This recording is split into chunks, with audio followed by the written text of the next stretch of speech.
For our belly down block push, we're going to be working on our overhead shoulder flexibility, specifically working to strengthen the muscles in the front of our chest, the front of our shoulder, to push our arms towards the floor while they're in a stretched or lengthened position. For this drill, you're going to want 2 yoga blocks or something that can lift your hands a little bit higher.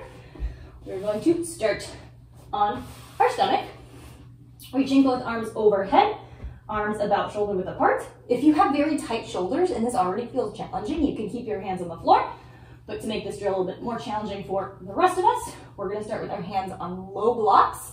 If it feels very easy, you can remember your blocks have multiple height settings. You might have extra blocks that you can stack to make it a little bit harder, but I'll demo it on our low blocks. We're going to have our arms reaching forwards in space. I'm going to reach my hands as far away from my head as I can, so my shoulders are going to shrug up towards my ears. And then from here, I'm going to stay looking at the floor so my neck stays flat. I'm going to tuck my tailbone, suck my belly button in to engage my core, and then I'm going to push my hands down into my blocks so hard that I'm going to try to lift my belly and my chest away from the floor. Not so much that I clear the floor. I want you to just barely be floating off of the ground.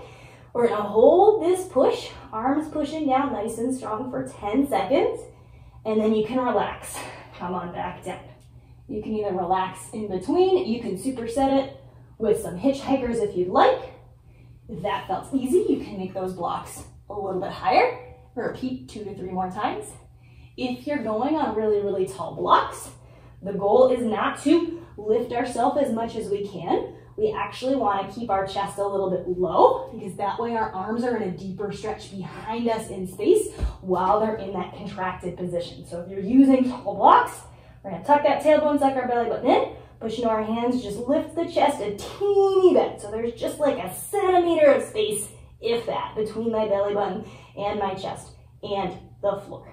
Hold in that contraction for 10 seconds and then relaxing on down. If you liked this video and you're looking for more free flexibility training advice, there's a lot more where that came from on my website, where I regularly post blog posts with stretching tips, as well as detailed stretch breakdowns like this video. You can check it out at DannyWinksFlexibility.com.